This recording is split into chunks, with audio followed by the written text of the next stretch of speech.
Okay, it is 6:30. We have a full dais tonight.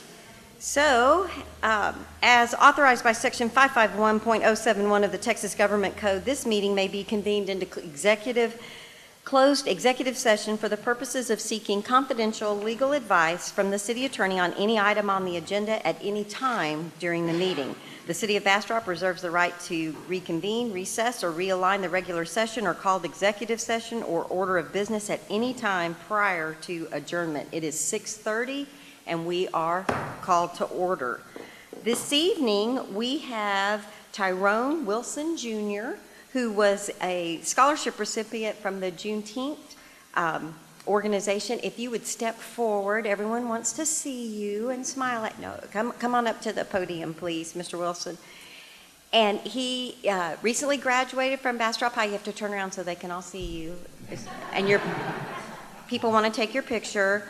He graduated from Bastrop. He is headed to Blinn and is going to be a general business major and has a very proud mom and grandma with him, family. And look at her because she wants to take a picture. And he is going to lead us in both the pledges tonight, if everyone will please rise.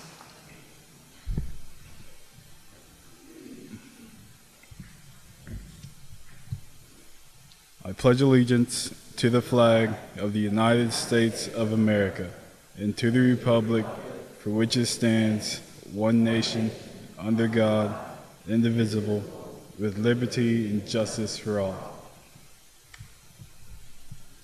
Honor the Texas flag. I pledge allegiance to thee, Texas, one state under God, one and indivisible. Mr. Wilson got a last-minute request to join us because the Mount Rose Youth is at their Vacation Bible School, and they weren't able to be here tonight. And so I really appreciate him doing last minute. School starts on August 25th, so he's going to cram in all the fun he possibly can before he gets ready to hit the books hard. Let's give this young man a round of applause.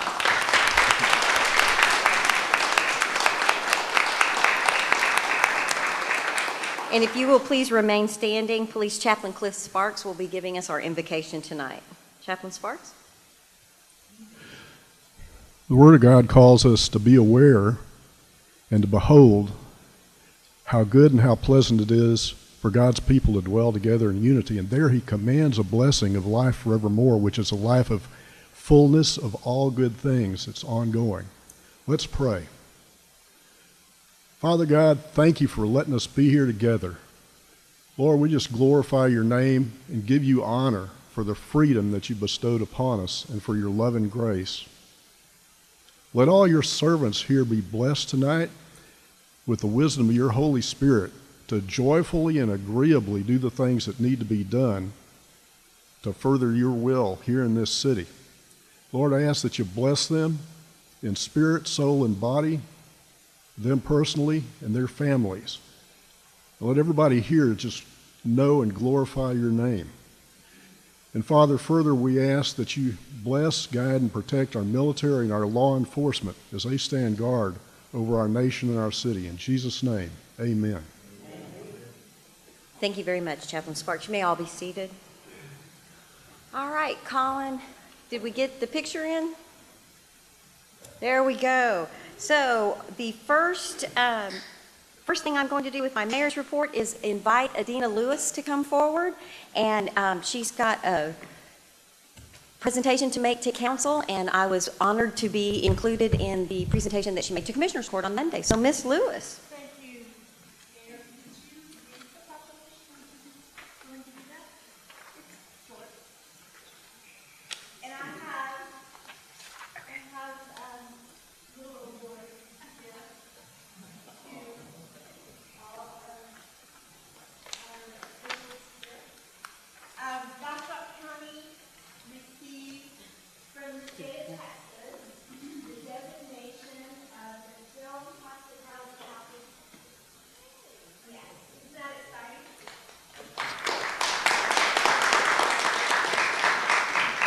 Miss Lewis, I need you to speak into the mic or no one at home can hear you. Yes. So Bastrop County received from the state of Texas, through the legislature and Governor Abbott's signature, the designation of the Film Hospitality Capital of Texas. And that has only happened because of the combined teamwork of everybody in the county together. And I'm just here to thank the city of Bastrop and those that have been such a big part of it. Certainly your departments allow films to come in, your residents allow people to come in. Debbie Moore has spent thousands and thousands of hours as a volunteer helping us, and she received her award the other day, so she's good. But I just wanted to take this opportunity to thank you because of all of us working together as a team. This is something we can really promote. I think it's an economic development tool for us moving forward. New Republic is extremely excited about this designation. And so we launched a new, where do I go with this? We launched, this is what I do at Commissioner's Court. I put it behind my head. We launched a new logo to celebrate this, and so you'll be seeing this around. So just wanted to take a minute and thank you, Mayor, for the time. If you want to read that, you certainly can. I may read just a couple paragraphs about this. Sure. One thing I want to make sure that we recognize is the film industry is a clean industry, and that's very much appreciated, and it provides jobs from people, whether they're doing carpentry work to build sets, all the way to very technical jobs with digital animation and actors. And it turns out that those rich actors have people that follow them around, and they all need to eat, and they all need a place to sleep, and it's a real boost to the community. It also can be sometimes an inconvenience, and sometimes the streets shut down at a certain point, and we are such a friendly community that we're able to work with that. So we are very pleased with the relationship that we have with New Republic Studios, and we are very blessed to have Debbie Moore with the Film Commission and taking care of us. She answers calls, and Chief Altgeld will confirm that she makes calls at all hours of the days and night Yes. when she's trying to film. And she remains slightly frustrated that she's not able to command fog across the river, for the right shot. Trey's working on that with his weather app. But it really is a really cool thing. I know all of us have our favorite movies that were shot here and how much fun it is to be a part of that. I just really appreciate, Adina, all the hard work that you put into this. And we are, of course, very thankful to Chairman Cyrier for his part in getting the approval. So the House Concurrent Resolution number 131, whereas for decades residents of Bastrop County have opened their homes, businesses, and properties to film productions of all durations and sizes, forming friendly relations with industry professionals and watching with pride as local communities come to life on television and motion picture screens, whereas the leadership of Bastrop County and the cities of Bastrop, Elgin, and Smithville have adopted film-friendly policies to ensure that projects operate smoothly with minimal inconvenience to residents and businesses, chambers of commerce, private citizens, local agencies, and school districts actively support film production and make their home and facilities available to filmmakers, understanding the economic impact these projects have on their communities. Moreover, local film commissions provide workshops for promoting dialogue between production companies and residents. And it goes on to list some of the movies that have been here, but it concludes with, be it resolved that the 86th legislature of the state of Texas hereby designate Bastrop County as the official film hospitality capital of Texas. So, congratulations. Thank you.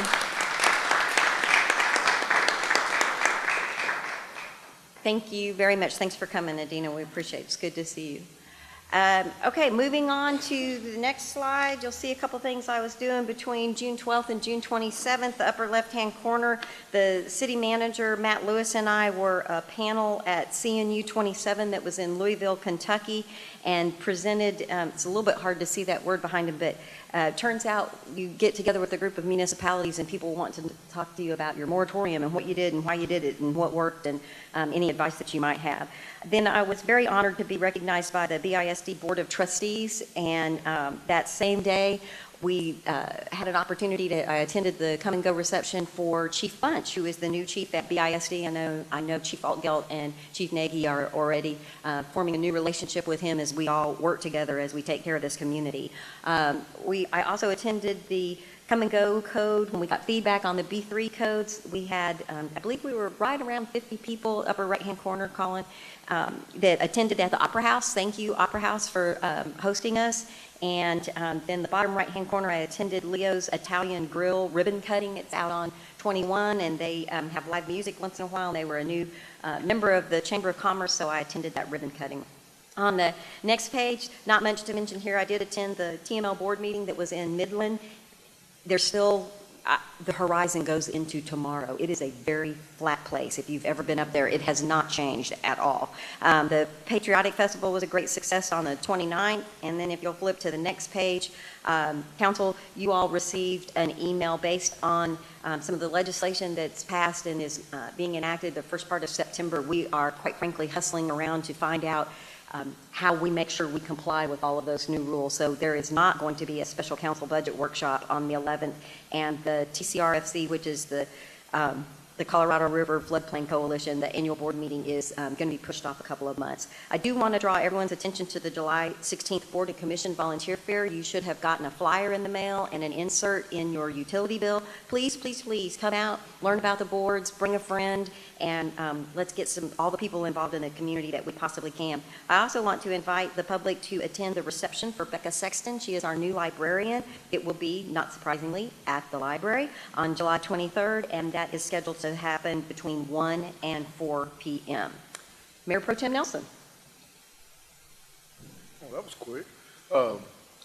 First of all, I want everybody to know that I, along with Chief Outgelt and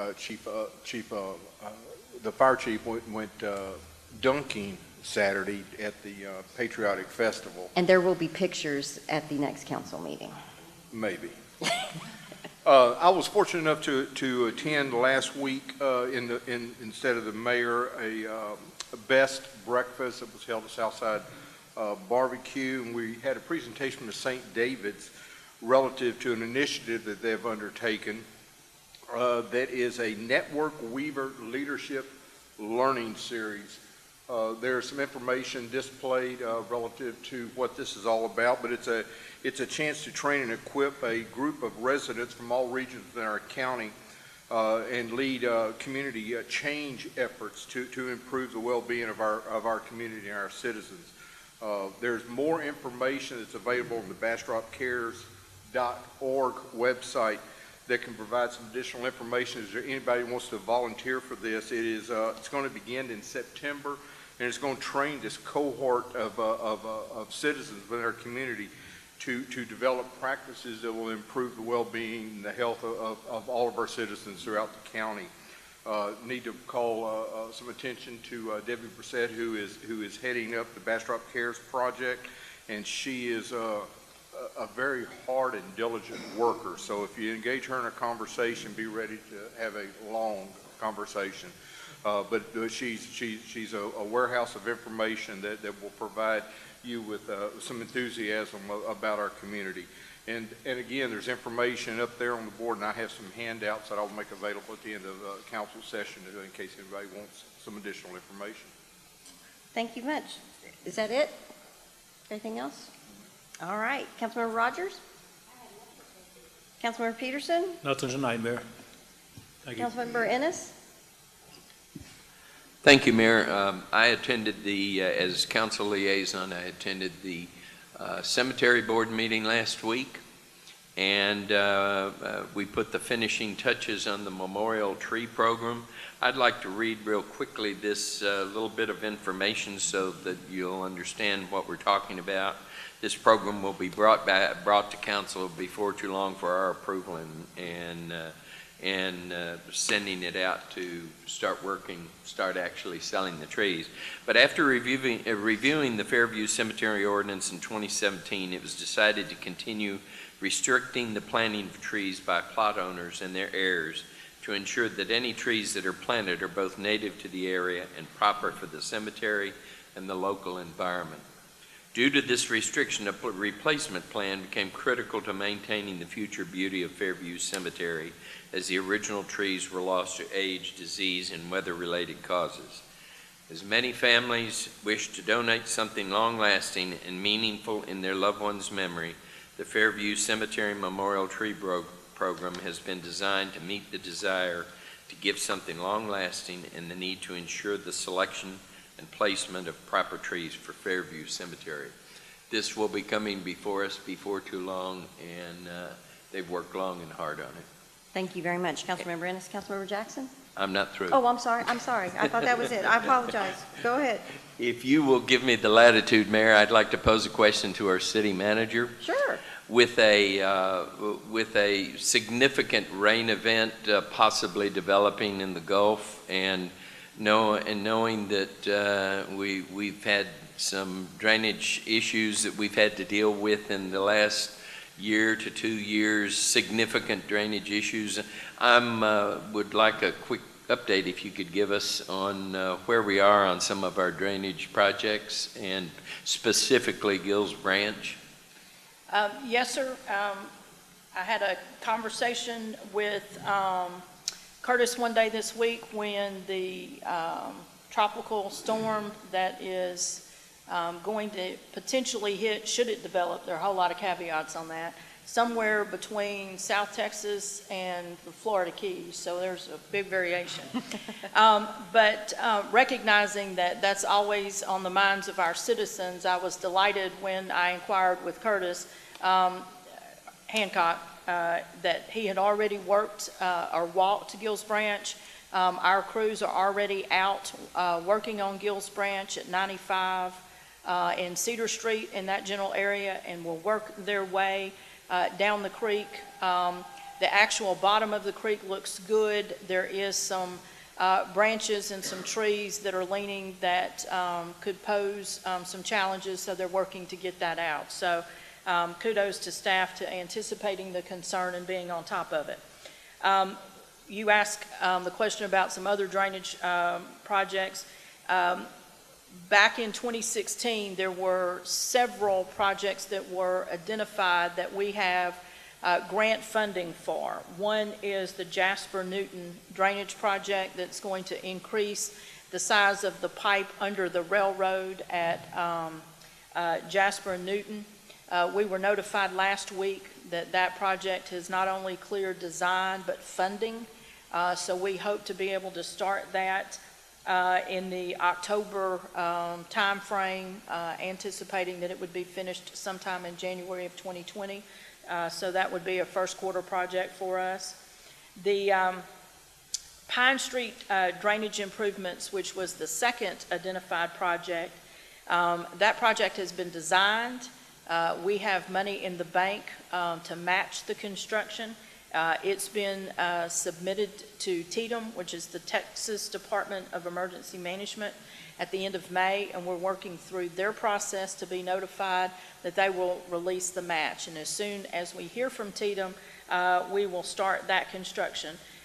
We hope to hear from them in the next few months, and if that's the case, then we would go out to bid also in the first quarter of our fiscal year and start construction in early January of 2020. And that's all contingent on us getting through the TEDM cycle. The Public Works pond, the detention pond, that project has been designed to significantly increase the capacity of that pond that will help the flooding that was experienced in North Bastrop, and that particularly impacts the Piney Creek watershed. We too have completed the design on that. We have funding in the bank for the match of the construction, but it has been submitted to the Texas Department of Emergency Management at the end of May, and it is also having to work itself through the cycle at TEDM, and hopefully we'll be able to bid that the first part of January of 2020 as well.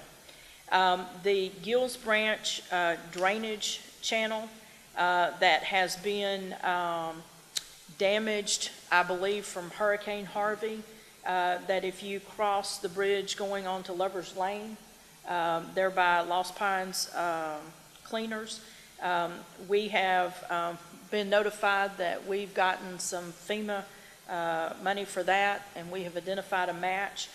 So we hope to be able to bring that to council to award that bid in September, so that that project could hopefully be completed in early January as well. So a lot of movements in the bureaucracy, not a lot of construction on those projects. We have completed the 2D study on Gills Branch with Half and Associates, and one of the projects that we'll be bringing to you for consideration for funding in fiscal year 20 will be the first installment of 3 installments for Half to design the ultimate solution for adding capacity to Gills Branch. Great, thank you very much. Anything else, Councilmember Ennis? No, ma'am. Councilmember Jackson? Well, first, I'd just like to say, as a returning council member, as a new council member, I wanted to thank the city manager for her exhaustive and extensive training orientation session that I went through. I was a little hesitant at first. I said, orientation, I said, but I've been on the council before, but boy, was I surprised.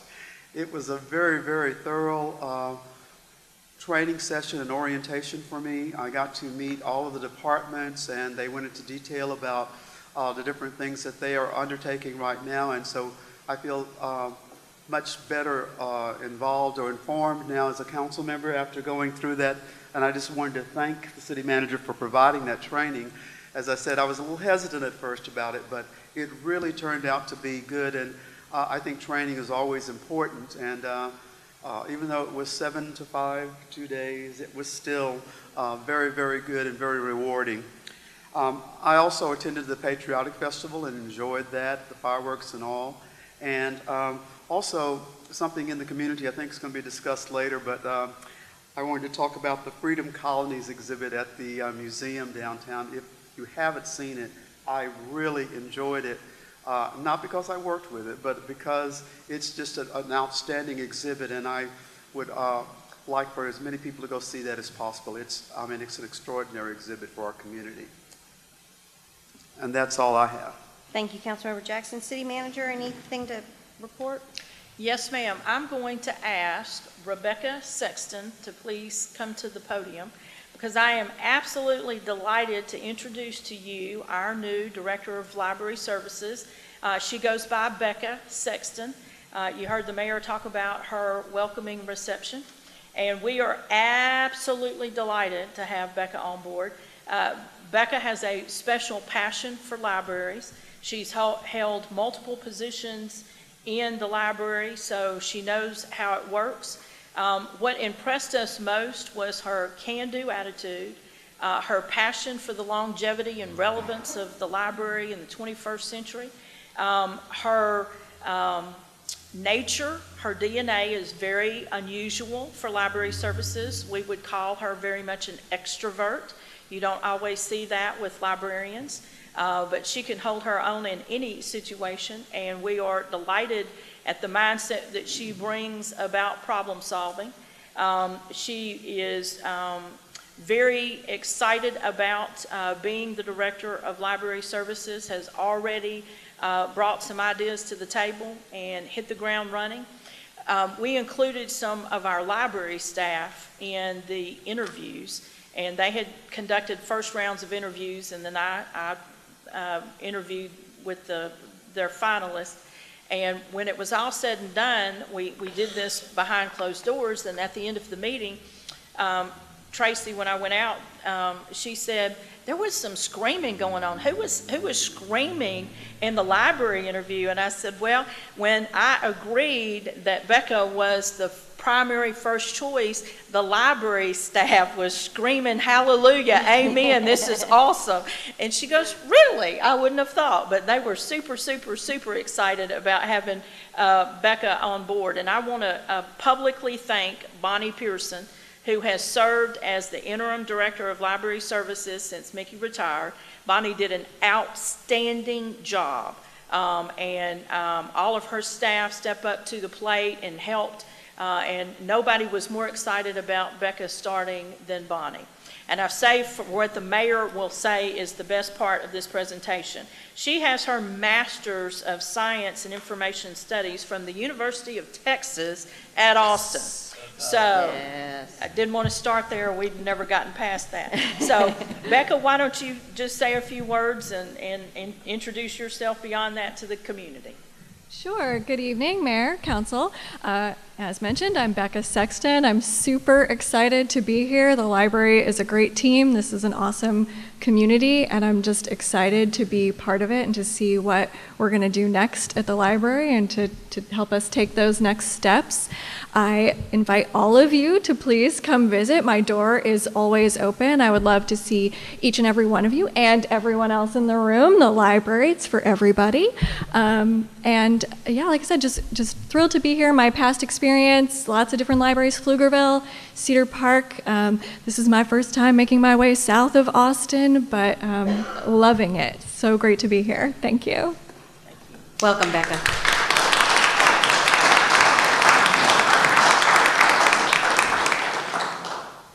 Is that it?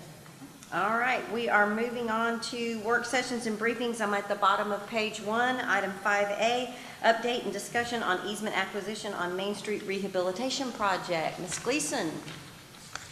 Good evening, Mayor, Council Member, City Manager. I am excited this evening to be here to discuss the Main Street Rehabilitation Project easements. I was brought in on this project immediately before the pop-up to find out where we sat with easements, where we need to be. So I wanted to give y'all a brief update now that we can hopefully get that ball rolling for that project. When I came on prior to the easement, we needed a total of 54 easements signed with a total of 40 owners. Of those, 30 of them had been signed by 22 owners, leaving 24 of them unsigned in the hands of 18 owners. That's 55.56% signed. From there, we had the pop-up event, which was a great opportunity for the community, the building owners, the business owners to come out and see and touch and hear the codes come to life. And I think it really added to the excitement around everything happening in the Main Street District. So I know that most of y'all were there present at the pop-up, and it was a really exciting day, and there was a ton of energy downtown.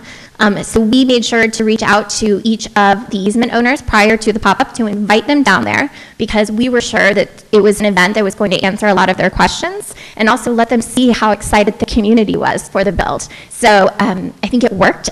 They really enjoyed themselves. I know that many of y'all helped out that day to talk to the easement owners and let them know the plans and answer questions and things like that.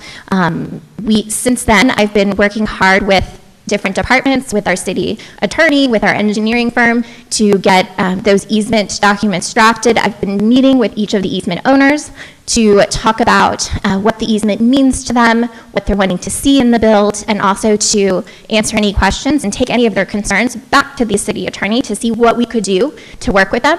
So since the pop-up event, those 24 unsigned easements, I've met with 18 of the easement owners, and the response has been overwhelmingly positive. I think that they were excited and ready, and I think what they wanted was for us to have a cohesive, well thought out plan that was really built by the community for the community, and I think we showed that that's really what we're wanting to accomplish. Those numbers have actually changed since I've walked in this door, so I now have 5 pending meetings still left. I have a few people who are out of the country for the summer, one who lives out of town, but I do have 5 more meetings set, and then I have one that I've been unable to make contact with. I do have a plan of action on that one that I'm continuing to work, so I'm pretty sure I'll be able to at least get a meeting with that one as well. So again, the outcome has been overwhelmingly positive, so I'm excited once we get those easement documents drafted up by our city attorney, the surveys done by our engineer, that I'll be able to come back and hopefully report that we have some really great number of easements signed for y'all. Mayor and Council, we have worked out the details on the easement documents, and hopefully in the next week and a half, we'll have something for Becca to take to them to sign.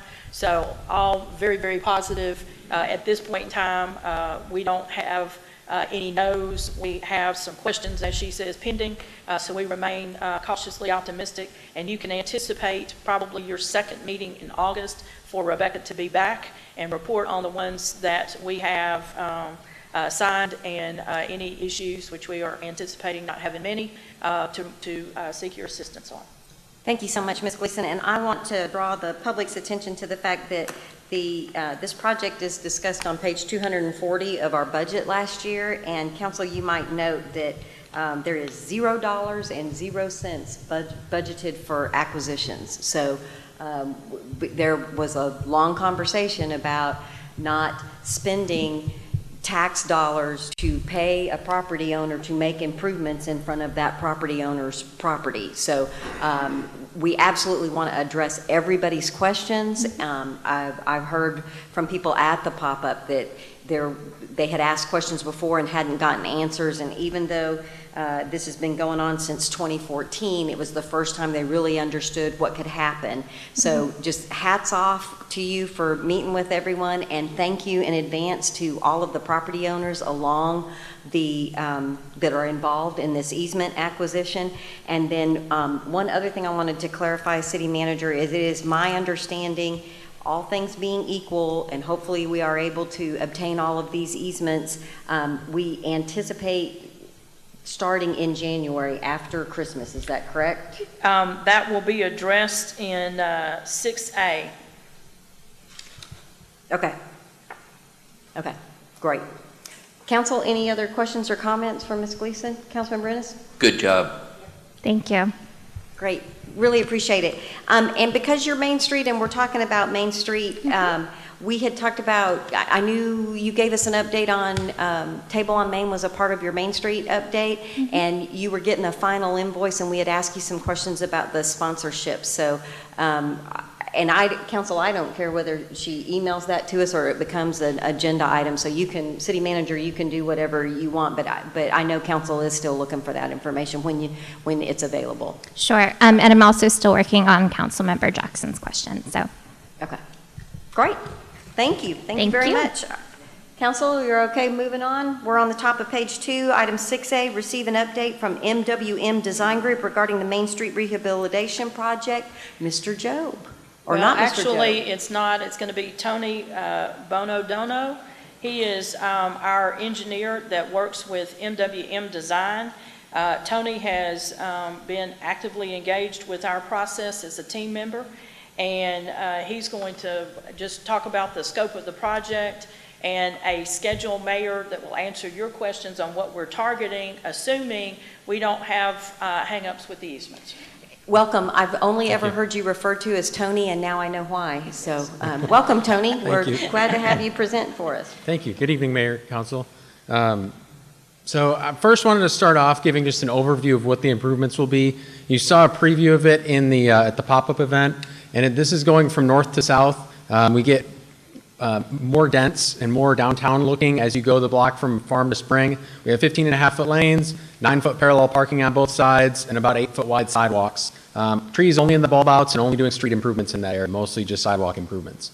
Then as you get into the main part of downtown, Spring to Pine, our lane width reduced down to 11-foot, 9-foot parking, 8-foot sidewalks, and 6-foot wide streetscapes on top of that. So you have that 13-foot wide kind of sidewalk out in front of the buildings. And then that's also a complete street milling and overlay. So it goes basically from face of building to face of building. Then as you move on farther south from Pine all the way to Water, it gets, again, less dense. We have 10-foot lanes, and these are matching the B3 sections. 10-foot lanes, 8-foot parallel parking, at this point only on one side. It switches between sides to match, I guess, kind of what's there and to make sure we don't have parking right out front of someone's house. 8.5-foot wide sidewalks, so we're still keeping real wide sidewalks, making it very walkable. A 5-foot wide streetscape on top of that that'll have benches and trees at every 30-foot spacing, so when they're grown, we'll have complete shade to walk in the whole way. And that does include a complete street mill overlay, and in some locations, even a relocation where the existing asphalt isn't wide enough to support this section, so we'll be widening that to do so. That's kind of a general overview. Here are a couple examples of the exhibits that we've prepared and we'll be refining, and these will be part of the construction documents that go to the contractor. So this is from Farm to Spring, where you can see the blue represents sidewalk improvements, and then we only have a couple trees on the bulb outs where possible.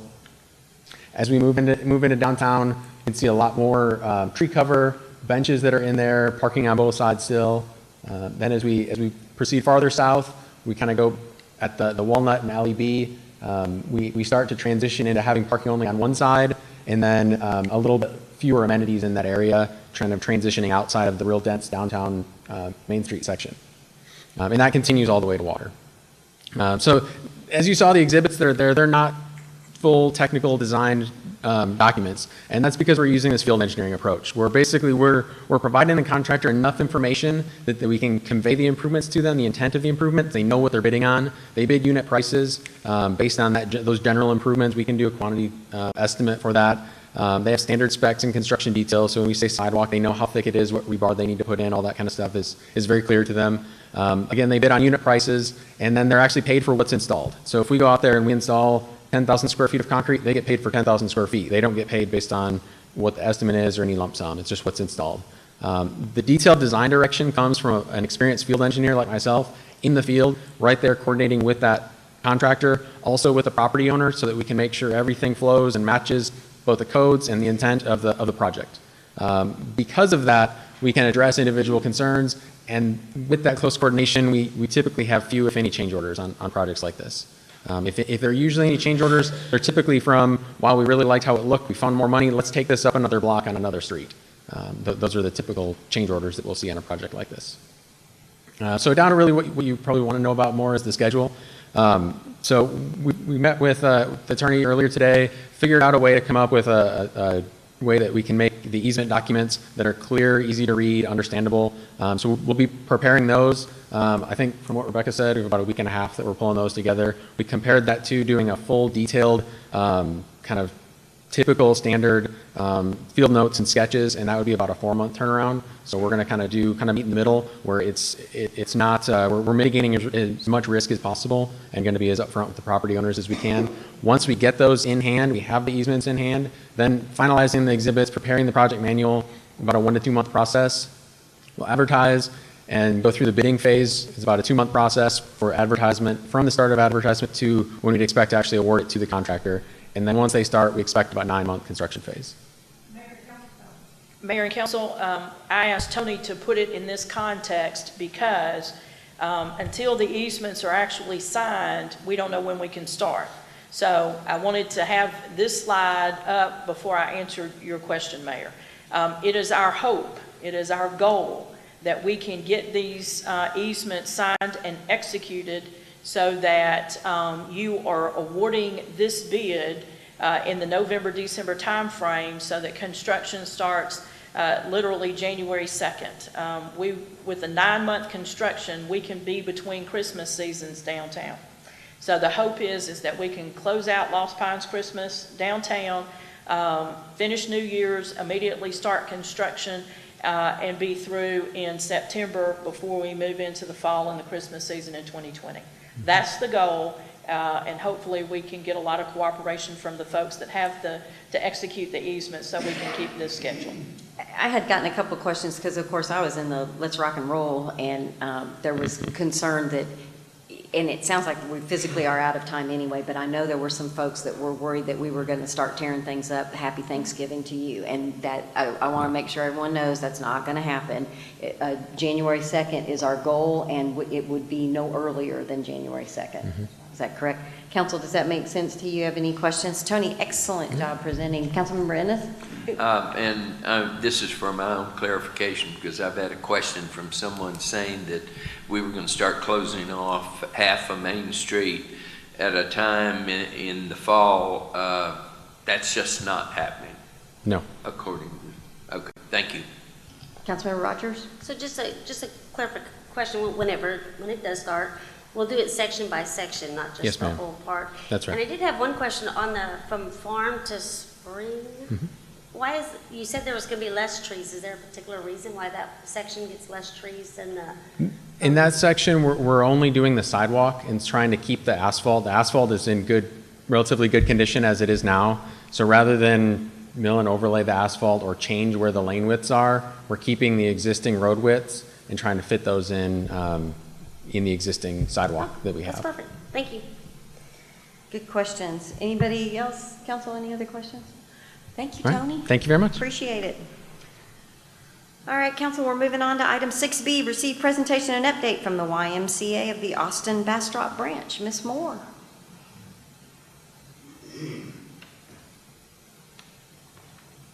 Thank you very much for the opportunity to speak with you all tonight. I know it's the big button, right? Okay. So it's fast and furious at the YMCA right now in summertime. Current membership at this very moment is at 488 units. And when I say units, I mean those are actual membership units. So we have different categories. There's individual, couple, and family units. So that's not the number of people, but the number of units that we have.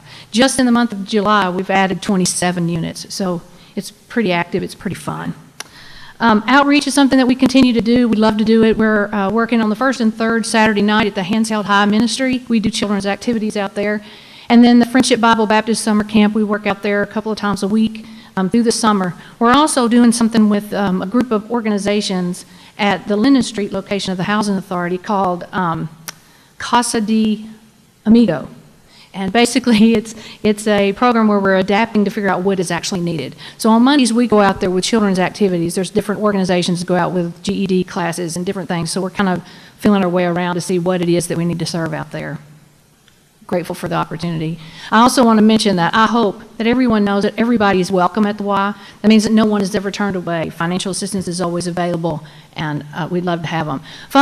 The community events this quarter have been a Healthy Kids Day. Healthy Kids Day was postponed from April to June the 1st. Quite honestly, it was hot. It was super hot, but the kids still had a good time.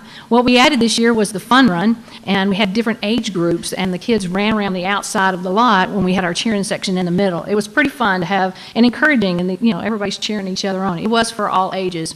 The mayor served as a finish line person, so I'm grateful for that. We're also doing the movies in the park. Movies in the park as well have been challenged because of the weather. We have not rescheduled the movie that was scheduled for May. We tried twice to show it and it didn't happen, so we still have that one to show. But we have done April. We did the movies in the park with the big truck day, so the kids got to come out and climb on the trucks and actually talk to the folks that actually drive those trucks, so that was a lot of fun. We do have a movie coming up in July. This month, the end of this week on Saturday, it's at Bob Bryant Park, and it's Monsters, Inc. Yeah, summer in the city was fun. We appreciate the opportunity to be able to partner with the city on that. It was great being out there hearing the ideas and the comments of the residents in the community, seeing what's going on, so we were grateful for that. On June the 21st, International Yoga Day happened. We had 7 different free community classes of yoga across from the Art Center to the Convention Center to the Outdoor Fitness Unit. It was a great way to start the day at the Outdoor Fitness Unit. So we had about 38 people participate in those classes that day. That's a tradition that we hope to continue. Our programming is off the charts, to be honest. I'm so excited about it. We have added the mini camps from art to dance and nature and swimming and outdoor swimming. I mean, all of it. It's been a lot of fun. The kids have had a good time. Been good groups attend, and I mean, just look, it's fun. It's just fun. We've also had, of course, our swim lessons, swim league. This year we have added splash ball. A splash ball is a new sport, and it's actually water polo for our youngins. We're all learning that game. It's been quite entertaining. Visitation at the pool this year was at 8,764 for the month of June. That's a big change from last year, because if you'll remember, the pool was under construction and we didn't get to open until the 24th of June. So that was about 1,162 is what we had last year. Big change. Every Monday, we sponsor or host what we call a member social. But quite honestly, folks, it's for everybody. There's no fee, there's no charge. It's just welcoming anybody to show up. And we have themes each week. On Mondays, it's called Let's Dance. We might do line dancing, we might do ballet, and who knows, we might even throw a tap dance in there. On the second Monday, it's Let's Play. We play games, board games, any kind of fun games like that. Be creative. It can be anything from art to creative cooking. And Let's Celebrate is the anniversaries and birthdays. If there is a 5th Monday of the month, we have bingo, and July is our first month for bingo, so we're super psyched for that. We also have just free and gather up social, because quite honestly, we all know that our health is not just physical, it's mental and social. And we're hoping to be able to reach people and get them out of their house so they can be active and mentally and physically. Weekly hikes are at 8:30. Something in case you didn't know, our Silver Sneakers, the AARP Renew and Silver Renew Active are all programs that are paid for through insurance companies. They pay for all of it or a portion of that. So if you know of anyone that might have that benefit on their insurance, they can go to a fitness organization and get their membership paid for. Looking ahead, we had big game day today. Today was a lot of fun. If you've never been to big game day, you never know what you're going to run into. I mean, think about it. Toddlers love to play with what? Boxes. So we had big boxes for blocks. We had the Connect Four. We had giant playing cards. I'm sorry? We had big Jenga. We had all that stuff was out there. We had a lot of fun. It was interesting seeing the people come in and out. Youth track starts on the 20th of July. We have a women's self-defense class will be hosted at the Outdoor Fitness Unit on the 22nd of September. We are doing the Great Transit Adventure again this year with carts. That is a free program to anyone from age 8 to 16. What we do is we jump on a carts bus and we ride all over town. Its intent is to teach our kids how to use public transportation.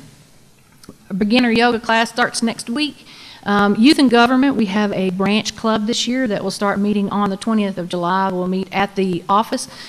If you're not familiar with Youth and Government, this is an opportunity for our kids to learn about how laws are made and the judicial system. So it's actually in 3 different parts: legislative, judicial, and media. Judicial, they get a case, actual documents with all the witnesses, all of the information, and they have to learn that information to be able to go to a court and be either the prosecution or the defense. It's quite entertaining and super interesting to see, because you can go in one room and the defense is winning, and you go in the next one and the prosecution is winning, and it's all about the questions that they ask. So it's really cool. The legislative part of it is they find something that they're super passionate about and they write a bill. You probably have heard me say this before, but from the state of Texas Youth and Government program came the white line that we can't cross when we're driving. That actually originated out of a Youth and Government program. So our young people have great ideas, and it's picked up and carried on. So we're excited about that program this year. Again, we're going to carry on with what we're doing. If you have any questions, I'd love to hear them. If you have any suggestions, please make them, because that's how we get better. Thank you, Ms. Moore. Councilmember Ennis? I'm amazed at how you can get all of it done. Hey, I will tell you, I have by far the best group of people working as a team at the YMCA. I am so proud of the work they do. They're passionate about serving people, and they like each other. You know, I mean, talk about that. I mean, they like each other. They're good. I mean, they just love, and so that's why it's successful. Probably has a lot to do with good leadership. Thank you. Well, thank you for that. Thank you very much. Any other comments? Good job, Ms. Moore. Thank you very much. Appreciate it. All right, moving on. We're on item 6C, receive presentation and update from the Bastrop Opera House. Ms. Holcomb.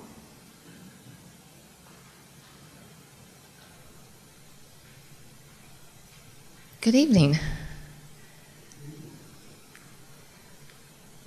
Oh, there we are. Okay. So, as usual, the Opera House has been very busy this last quarter.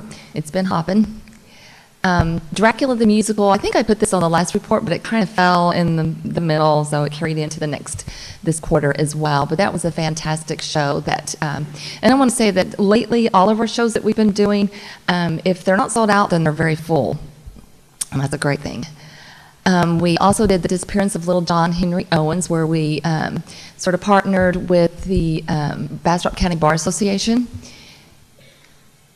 And we did Dearly Beloved. This is one that most of the shows were sold out as well. And again, many of you have been there and you've seen us ask the question before every show, you know, how many are from outside of Bastrop or Bastrop County? And anywhere from 50 to 80% or higher sometimes are not from Bastrop, they're from outside. Bastrop Opera House, the Theater's Academy. This is a program within the Opera House that is very near and dear to my heart because it has many children involved, and the Opera House just comes alive in the evenings and even in the summer because we have our big Disney production Newsies going on right now, and these kids and adults is a mix of children and teenagers and adults that have been rehearsing since May, and they're there every day, and our summer camp will be starting up here at the end of July, so even in summer when school's out and we aren't having the classes, there's still something going on with kids there all the time. But we did theater academies. They did Midsummer Night's Dream and King Lear. They also did the Actor Games, which was kind of a spoof on the Hunger Games, and that was a lot of fun. And Alice. And I want to brag for a second about, this is part of our teen troupe, and they took this show as well to the Texas Nonprofit Theaters, and the adjudicators there were really thrilled with what they were doing, and they got some awards from it as well. But this was one of the first time that the teens, when they did a show, a large portion of their audience was also from outside of Bastrop County. It wasn't just the moms and dads and grandparents coming to see them. Some of the things that we opened up the Opera House for this last quarter was the Hogg Foundation. They came in and did a dinner, and the city of Bastrop on May 9th, I don't remember what it was for, but y'all were there. Yeah, there you go. It was I just said City of Bastrop on my calendar. The Bastrop High School tennis team had an awards ceremony dinner there in May. The Bastrop County leadership was there in May. City of Bastrop again on June 26th. We also had field trips. Mill Elementary and Calvary Episcopal came in, where at one point there was about 80 little second graders sitting in the audience, and they asked the best questions for about 30 minutes. Ticket sales. April through May, we sold a total of 1,585 tickets. This continues to be growing every quarter, every season. The total tickets sold to patrons from outside of Bastrop was 960, and the patrons within Bastrop was 625. So the total tickets sold from September, when we started this season, till June was 6,562, which was already over 1,000 tickets more than what we sold last season, and we still have 2 shows left. We depend a lot on volunteers. So we had approximately 423 volunteer hours. That's between box office and for every show, and our set builders and our sound and light designers and so forth. That's not me. Oop, sorry. Oh, well, I'll stop there. Like I said, we are currently working on Newsies that opens this Friday, and that is the first time that we've ever done a show this large. It has a cast of 36. And like I said, some are teenagers and some are adults as well. It's the first time we've ever done a Disney Broadway show, so don't say it can't be done on our little stage, because it can. We have parents that are bringing their teens out from Buda, from Austin, from Round Rock, almost every day since May, because they want to be at the theater here and do this show. So if you get a chance, it'll run for 3 weekends, and it's a great show, so come see it. Fantastic. Thank you so much, Council. Any questions or comments for Ms. Holcomb? Councilmember Rogers? Great. I mean, I've heard nothing but fabulous things about all the shows. I did have one request, that the next time when you bring us tickets, it would be really helpful if you can show us all the growth. You know, this is how many did last year between this span. You know, when you have so much growth, you know, broadcast it. Have the comparison. Oh, sure. Yeah. Thank you. Okay. Great job. Is that it, Ms. Councilmember Jackson? I've attended several shows there, and I just really am amazed at like you said, things that can be done there, and I'm really looking forward to Newsies, because it's a big undertaking and a large cast, and I look forward to seeing that, and hope that others will go as well. Thank you. Good job. Thank you very much. Thank you. All right, we're moving on to item 6D, receive presentation and update from Bastrop County Historical Society. Ms. Sapikas. I'm going to learn not to wear heels here. 1 point. There we go. Well, we'll start with the Visitor Center. Oh, hi. Thank you for having me. It's a great pleasure to be here. Third quarter highlights. We partnered with the city for the music festival, Summer in the City. We are continuing to do First Fridays, although I know there's no formal program. We just enjoy doing them. And then, of course, we have the Saturday walking tours. And those are some pictures there of some of the things that happened. This is another picture. Just wanted to highlight the 2 bands that are out front for the music festival. The upper left are 2 gentlemen from China that were here for First Friday. That we were really excited to have them, and then a couple of bus tours. So this is really, really cool. We are up 48% from last quarter of the same quarter. This quarter last year at the same time. Last quarter we were up 50%, and the quarter before 43%. For the last 9 months. Things are really hopping, so it's been really fun. Our visitor center does have a strong volunteer program. We had 249 volunteer hours, and I'd just like to put the dollar value there. So the museum highlights, we'll start with the admissions. It would only make sense that if the visitor number goes up, admissions should also go up, but maybe it wouldn't, but you can see it did, and it has gone up about 30%. So not all 43% growth goes into the museum, but still it's nice and significant, and the trend is looking pretty nice. So special exhibits, that's the highlight for us this quarter. We closed out the Episcopal Church June 1st and opened the Bastrop County Freedom Colonies exhibit on June 7th. And that's called a Sankofa bird, which is a Guianan tribe term, which literally means it is not taboo to fetch what is at risk of being left behind. So these freedom colonies are from after the Civil War, when slaves were freed. They created colonies around Bastrop County. And so there's been work, not just in Bastrop County, but throughout Texas to try to figure out where those are. And Carol Kaiser at the museum really got inspired to work on that, and so she created a committee, and she came up with 41 researchers who helped her. They put in over 800, let's think about the 800 volunteer hours to put the exhibit together, and it does not include staff time. At the opening, we had 99 attendees. We had articles in the Elgin Courier, the Bastrop County Insider, Bastrop Advertiser, and the Statesman. And this is the coolest part. We went from knowing 13 colonies to 25. And we're all just very, very proud of the whole quarter. It's been just really fun to do it. This is pictures of the opening night.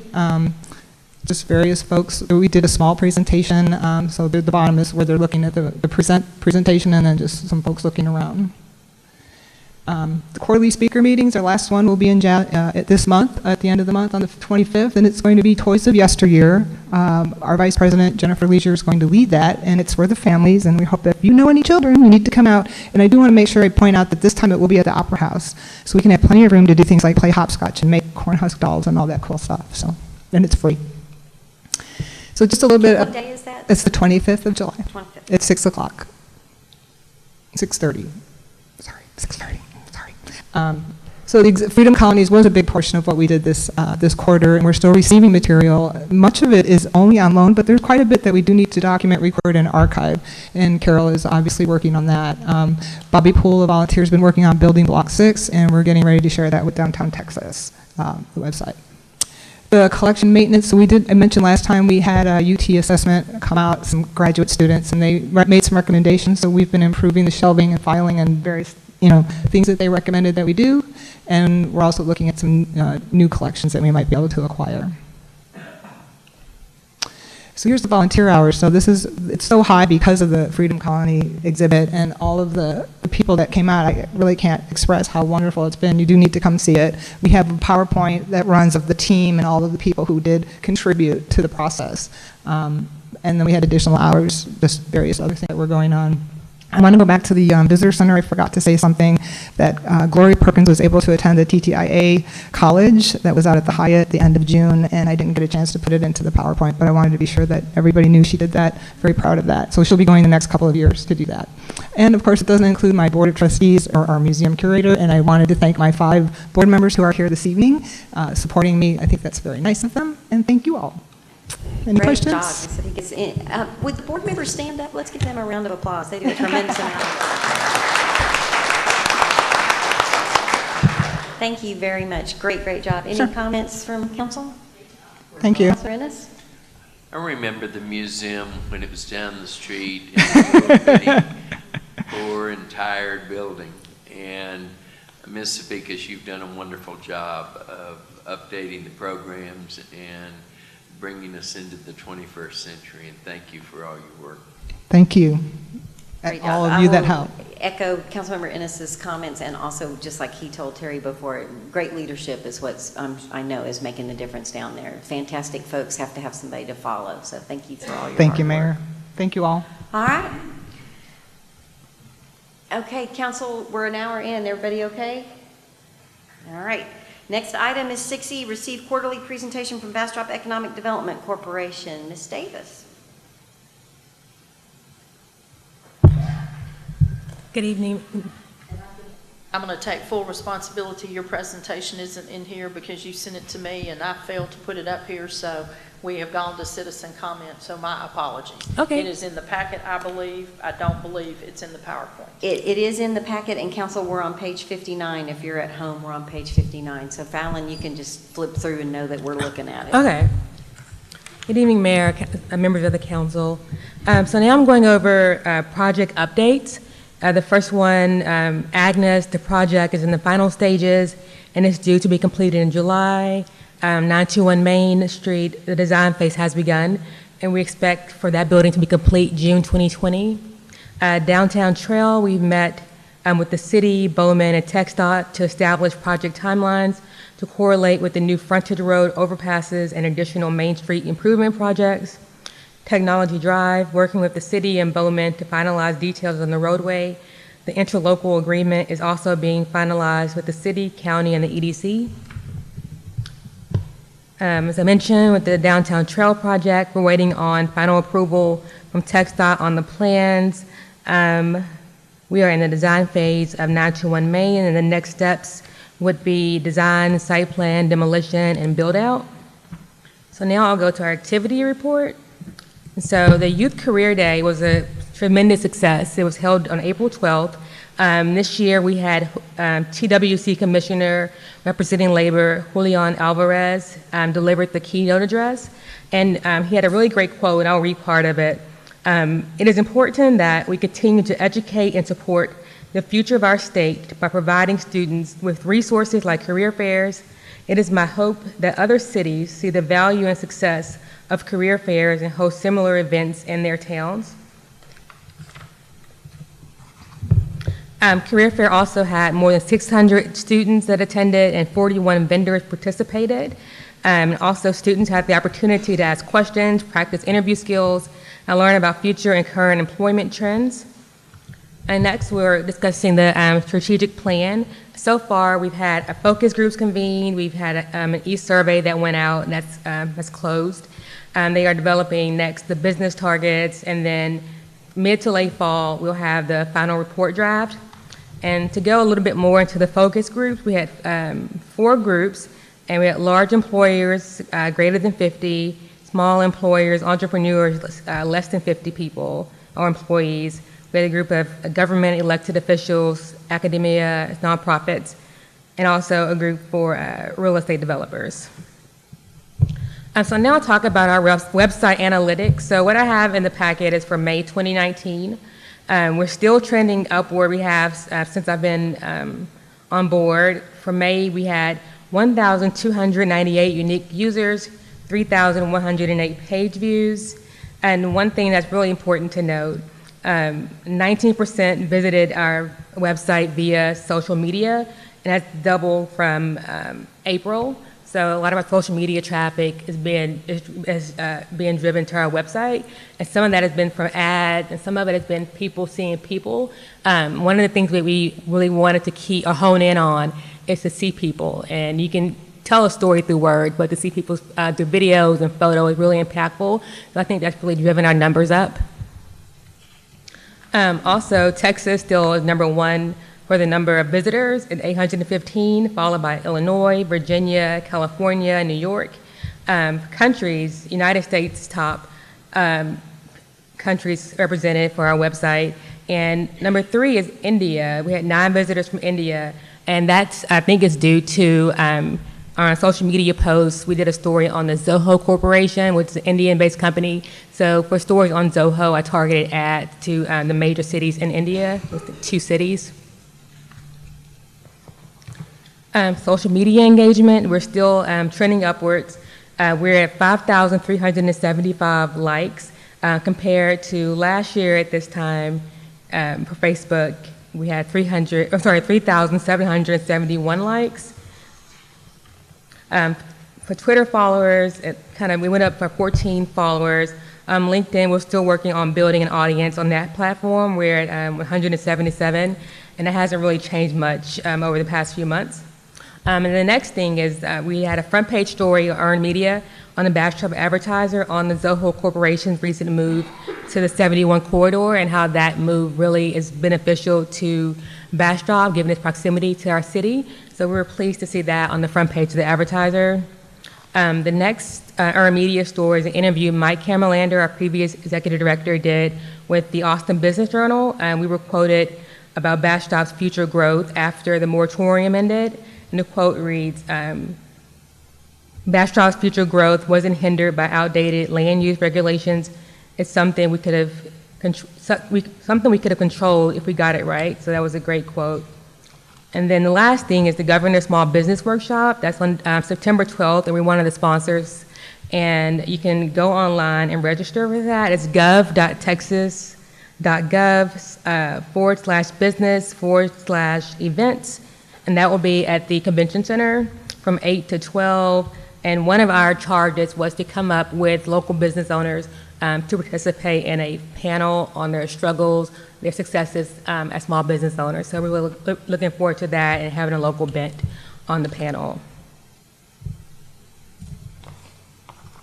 And those are my major topics. I will say that next week we are meeting with Ramey.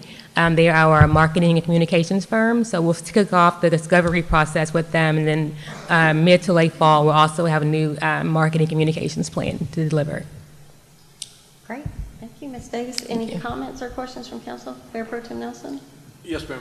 On your strategic plan focus groups, your facilitator really engaged the group and was able to get some robust conversations out of that and some realizations for everybody involved. So thank you. You're welcome. We also use the same comments to deliver to our marketing communications firm. They'll help guide their discussion as well and how they move our organization going forward. So they're all on the same page. Good job. Council, anyone? Thank you, Ms. Davis. Thank you. Good job. All right, we're at citizen comments. I have one person signed up to speak for citizen comments, Mr. Johnson. If you'll please state your name and address, you will have 3 minutes. Good to see you this evening. Thank you, Mayor, Council, Manager. The genius of our system of government in this country is that it's open and done in public. We get to see how you make your decisions. Now, in Texas, we call that the Open Meetings Act. Now, there's an exception, of course, that for certain matters, you can go into closed session. It's been my concern that this council goes into closed session when they do not need to or not allowed to. And what prompted this was I was looking for the council agenda for this meeting and found a council agenda for a July 21st work session, which is closed. And it's a council session that's dealing with post-election legal briefing regarding state law, the Home Rule Charter, and preparation for budget. The Open Meetings Act has been interpreted many times, and I hate to read legal cases to you, but the general discussion of policy unrelated to legal matters is not permitted under the attorney consultation exception to the Texas Open Meetings Act merely because attorney is present. That's Finland versus City of Dallas from 1995. A government may not engage in a general discussion of policy, which I think is what's set forth on the July 21st agenda for the meeting at 10 a.m.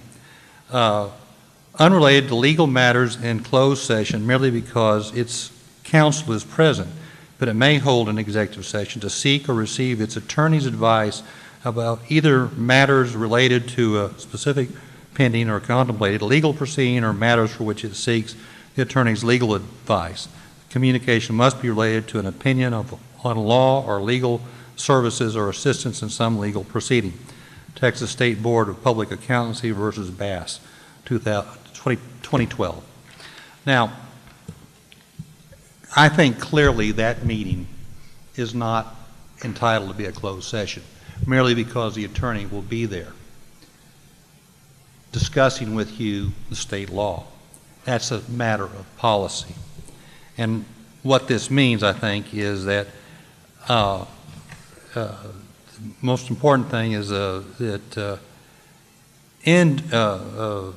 during an executive session, if there is a discussion of topics outside the scope of the statutory exception for legal advice, then there is a violation of the Texas Open Meetings Act. Again, Killam Ranch Properties versus Webb County from 2012. So I just wanted to bring that to your attention because it really shocked me to see that there was going to be a closed session to discuss the general policies about what governs this body's deliberations, and pre-budget preparation. I think that you need to be open. We want to see how you make your decisions. Otherwise, we have no idea about what's going on. We've heard so many times 2 hours of closed session, and then comes a resolution and a 5-0 vote, and that's all we know about what happened. That's not the way it's supposed to be done, and I hope it's not done again, because I don't want y'all to be in violation of the Open Meetings Act, which is the essence of our government. We want to see you make your decisions because we are entitled to it. Thank you. Thank you, Mr. Johnson. All right, council, we're moving on to the consent agenda. Is there any council member that wants any of the items 8A through 8F? Does council have any desire to pull anything off the consent agenda? Councilmember Jackson? I would like to pull for discussion 8E. Okay. Any other item? All right, 8E is pulled. Is there anyone in the audience that wants any item pulled from consent agenda? Hearing none, Madam Secretary, if you will read 8A, B, C, D, and F. The consent agenda reads as follows. Item 8A, consider action to approve City Council minutes from June 25th, 2019, regular meeting. Item 8B, consider action to approve resolution number R-2019-59 of the City Council of the City of Bastrop, Texas, approving the Shan subdivision final plat being 0.273 acres out of the Bastrop Town Tract A-11 located at 304 Industrial Boulevard within the city limits of Bastrop, Texas, as shown in Exhibit A, granting of subdivision variance to the 1 acre minimum lot requirement, providing for a repealing clause, and establishing an effective date. Item 8C, consider action to approve resolution number R-2019-60 of the City Council of the City of Bastrop, Texas, authorizing the applicant to proceed through the enhanced permit review process for the replacement of an enclosed accessory structure with one that is 40 square feet larger, located at 108 Hassler Street within the city limits of Bastrop, Texas, as shown in Exhibit A, providing for a repealing clause and establishing an effective date. Item 8D, consider action to approve resolution number R-2019-61 of the City Council of the City of Bastrop, Texas, authorizing the applicant to proceed through the enhanced permit review process for the addition of a screened-in porch located at 326 Belinda Court within the city limits of Bastrop, Texas, as shown in Exhibit A, providing for a repealing clause and establishing an effective date. Item 8F, consider action to approve the second reading of ordinance number 2019-16 of the City Council of the City of Bastrop, Texas, repealing emergency ordinance number 2018-1, temporary moratorium, and implementing enhanced permit review measures to continue a heightened level of evaluation for certain building, construction, and development permits, and providing for legislative findings of fact, repeal or enactment, duration, extension, severability, enforcement, proper notice, and meeting, effective date, applicability, alternate approvals, appeals, and definitions. This concludes the consent agenda. Good job, Madam Move Secretary. to approve. I have a motion Second. to approve from Councilmember Ennis and a second from Councilmember Peterson. Is there any further discussion? Hearing none, Madam Secretary, if you'll call the roll. Councilmember Ennis? Yes. Councilmember Peterson? Yes. Councilmember Jackson? Yes. Mayor Pro Tem Nelson? Yes.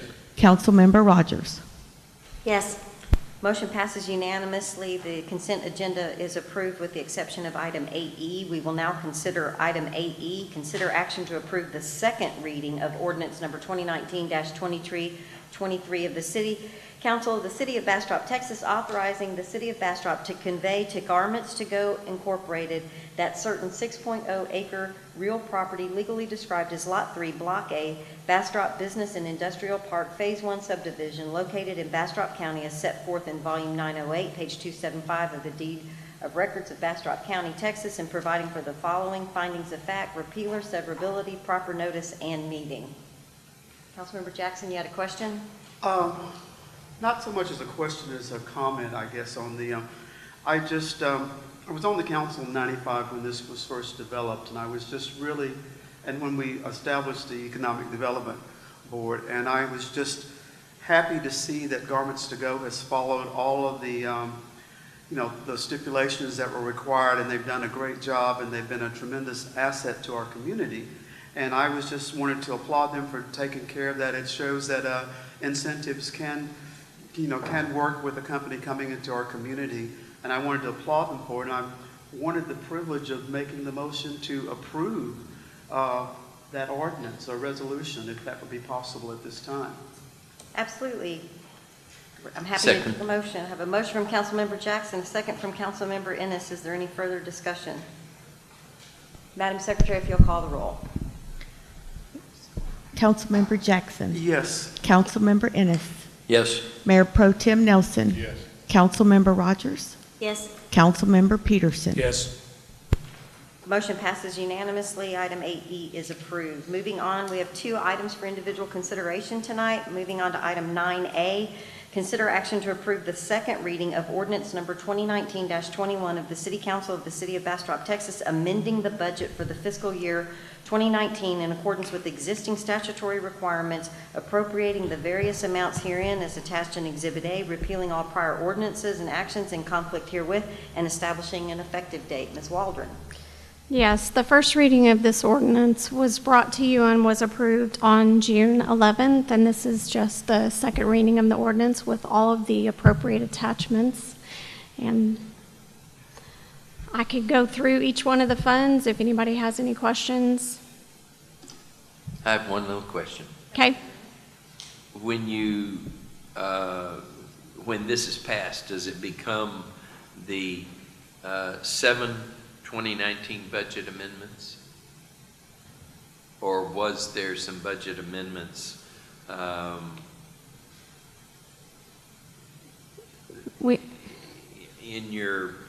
In the top part, it says 2/2019. Yes, there was previous budget amendments. This is in addition to those. So there'll be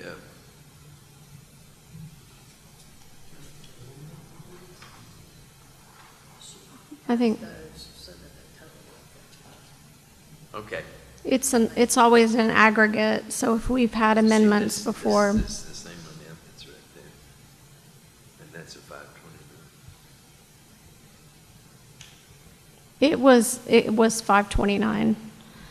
I started this process in May. This is the 529. So when we yes. pass this, will it become 7/20/2019? It will be. Sure. It's just going to be posted as a budget amendment, and it will actually be labeled the date of the meeting it was passed. That's why. Yes. So it'll become 7. Yes. It's the way my brain works. Sorry. I always use the date of the meeting, and that way it's crystal clear. Okay. Thank you, ma'am. Mm-hmm. And Ms. Waldron, I appreciate you providing the clarification that we are finishing out square footage of the city hall that exists under the roof. Correct. I appreciated the clarification in that description. Is there any other questions for Ms. Waldron from council? I have a citizen signed up to speak. Mr. Johnson, if you will come and tell us your name and address for the record, and you will have 3 minutes to speak on 9A. Good evening. Thank you, Mayor, Council. Glenn Johnson, 1109 Pecan Street.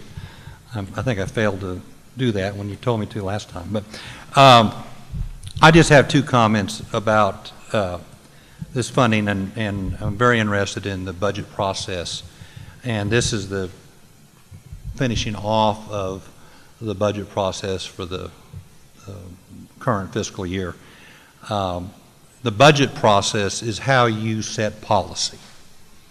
That's your job, is to set the policy of this city by what the budget provides. And a lot of the funding is being done in two ways that I think is not entirely appropriate. One of them is the failure to rehire people who have left the employment of the city. So we have, as I read it, $172,000 of unpaid salaries that for empty positions. I know that there's a gentleman here that I think he has 3 jobs, and then between the sessions, I guess he had another job because he was moving furniture too. But in any event, I think that that is a policy question. If we need the people, then we ought to have the people in the positions. We shouldn't be funding the renovation of the city hall by the amounts that we've saved by not hiring empty positions. If they were needed, and the council said they were needed, then they ought to be filled. The other one is the Bastrop Power and Light. Its reserves have been dramatically reduced over this year. And it also is now going to give a loan to the city. And I think the citizenry is a little bit concerned about our electric bills. Are they so high that they create reserves and the ability to make loans to the city? Are we being charged too much for our electricity? And the other point being is that Bastrop Power and Light serves only 57% of the citizens of Bastrop. The rest are served by Blue Bonnet. So when you take the money from the overpayment of electric bills to do renovation of the city hall or doing matters that benefit 100% of the citizens, then those people that are paying Bastrop Public Power and Light fees for electricity are subsidizing the rest of the community. And that's not quite right. And so that ought to be looked at both in this budget. I don't expect you all to go back on what you've already voted on, really. But as going forward, the use of the electric utility of charging apparently too high electric rates to subsidize non-taxed citizens, but people who pay electric bills in to Bastrop Power and Light doesn't seem right. And if we are going to staff the city, if we're going to create a job, and someone leaves that job, we need to replace them. Because that's your policy. That's what you decided needs to be done. Thank you very much. Thank you, Mr. Johnson. One thing to clarify is the BPNL, the funds that are noted in this budget amendment, it's a loan and the loan will be repaid. So the 57% isn't subsidizing the building for 100%. The loan will be repaid. One of the reasons that we're doing that is we can get a reasonable rate, and it's ultimately we're trying to leverage every tax dollar as best as we possibly can. Regarding the vacancies, there's often people leave for lots of different reasons, and the hiring process, cities don't always move really fast. We go through a process for a reason. You saw tonight the librarian that we hired.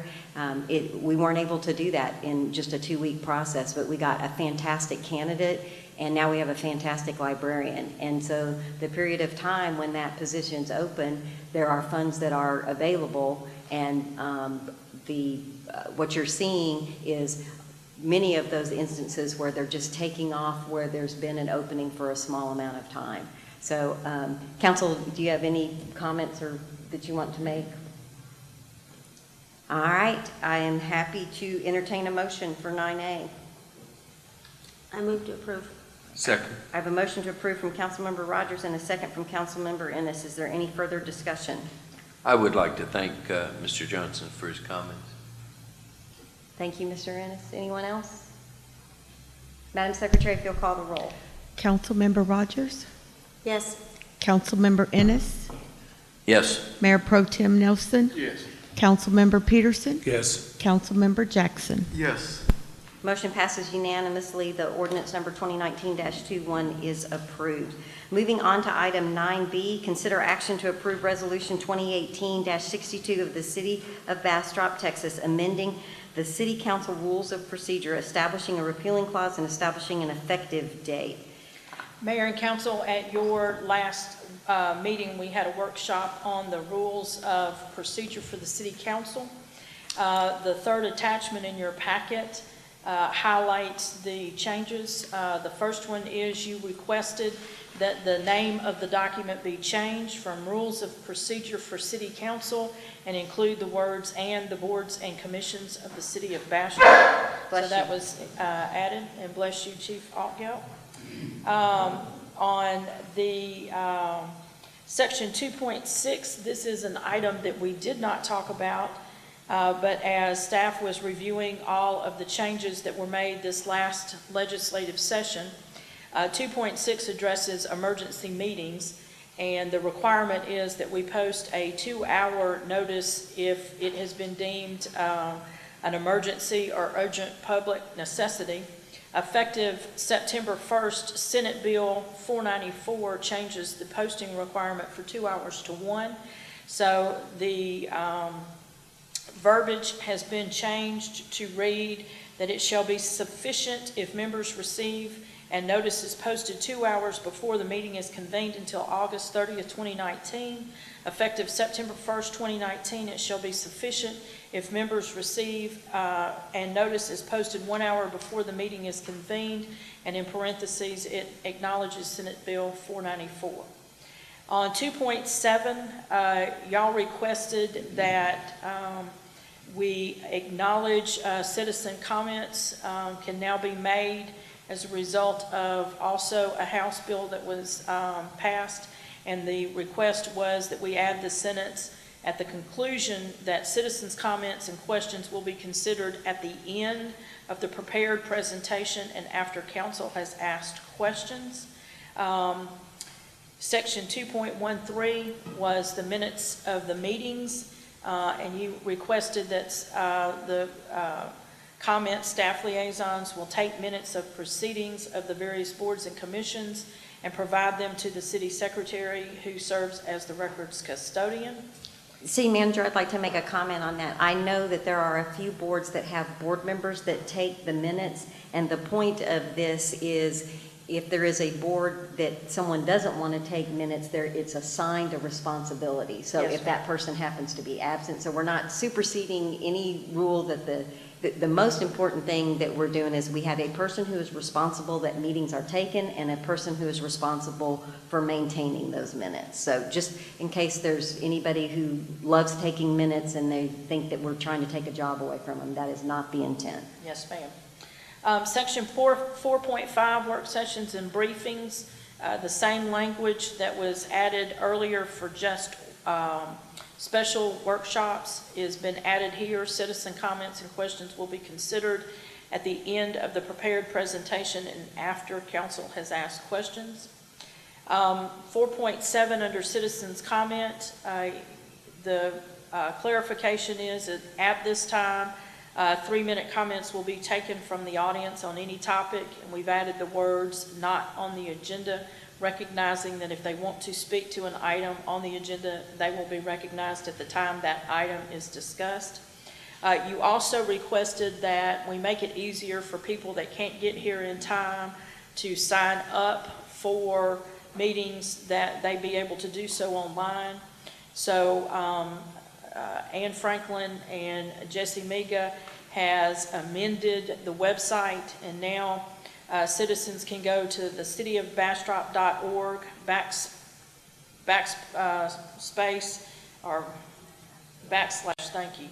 cc.request, and essentially they will be able to fill out an online card to speak, and we will take online cards for a council meeting from the time the packet is posted until 5 o'clock on the day of the meeting. And after 5 o'clock, they will need to fill that in person. So that was added in order to accommodate those that struggle to get here by the start of the meeting time. And they can fill, it goes without saying, they can fill it out in person anytime. That's right. But we're just adding the opportunity for people to be able to fill it out online. Yes, ma'am. And then, That's, I'm sorry, that's up until the time of the meeting starts then? no, they can fill it out in person until the time the meeting starts. That's They can what I'm fill- asking. Yes. Okay. Article 6, council liaisons to board and councils, to board and commissions. For clarification, one council member will be appointed as the council liaison to each of the city boards and commissions annually as a part of the board and commission member appointment process, except for Ethics Commission, Bastrop Housing, Zoning Board of Adjustments, and we have added and Hunters Crossing Local Government Corporation because they're actual council members appointed to this board that serve as the liaison. And then council liaisons are asked to make every effort to attend the meetings of the boards and commissions to which they have been appointed as a liaison. Councilmember Rogers, you had asked for that clarification on that. Are you happy with that wording? Yes, if I read my packet correctly, I wasn't following you right on that same page, but did it also say that, but not required? Or was that taken out? We took out the, but not required in, Okay. from the conversation. I was going to ask you to take that part out because it Yes. kind of says, please come, but yeah, you really can stay home. So thank you for taking that portion out. So right now, it reads, Mayor will appoint council liaisons with consideration given to the applicable expertise. Council liaisons are asked to make every effort to attend the meetings of the boards and commissions Thank to you. which. Yeah, because when I Okay. read it earlier during the week, it's a little bit different.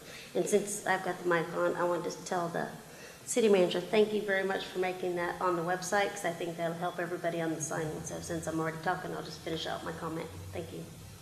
I also appreciated the fact that you put the packet where we could see what the changes were, and then there was a clean, it made it a whole lot easier instead of find the needle in the haystack. City Manager, I believe that's the last one, correct? Okay, council, do you have any questions for the city manager? We have a citizen signed up to speak on this item, but are there any questions? Mayor Pro Tem Nelson? Yes, ma'am. City manager, the comments or the changes on 2.7 and 4.5, citizen comments and questions, we're going to optimize the opportunity for them to ask questions, but it's put in there for council to ask questions of the presenter to get clarity on their before citizen comments, correct? Okay. Yes, sir.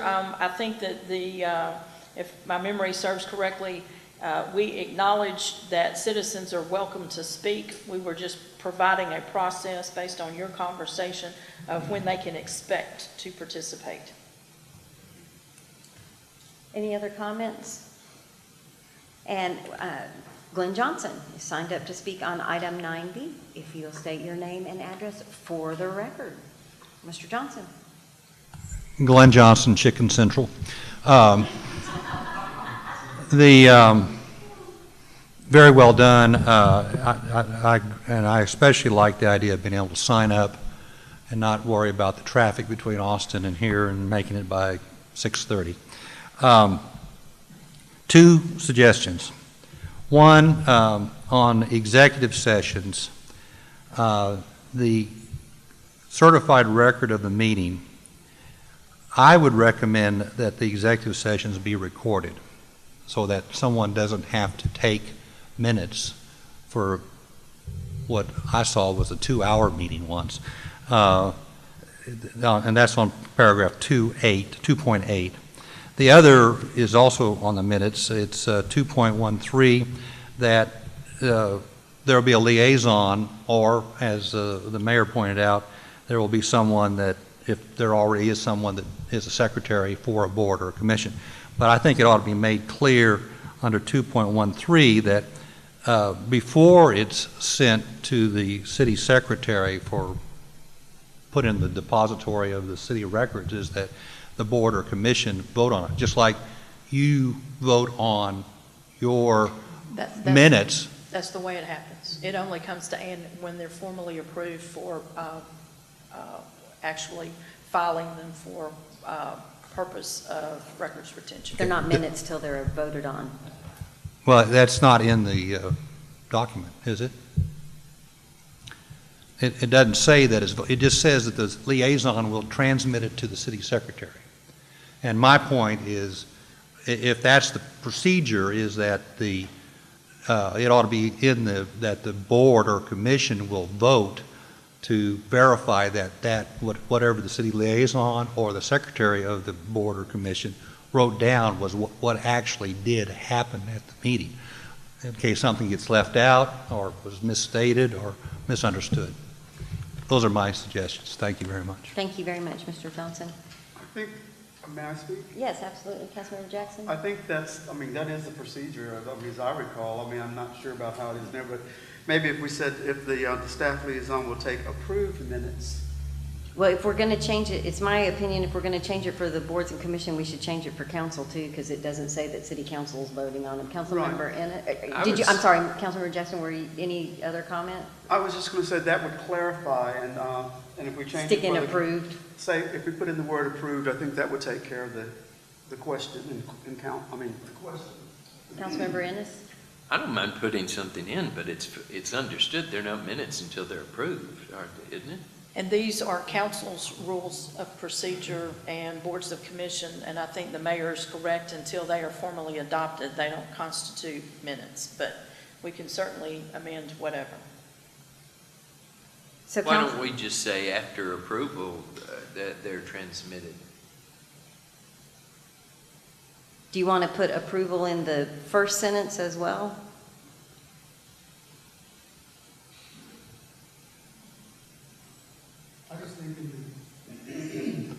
I think in the highlighted part where it says staff liaisons will take approved minutes of proceedings of the various boards and commissions, and we can say council meetings, and provide them to the city secretary as records custodian.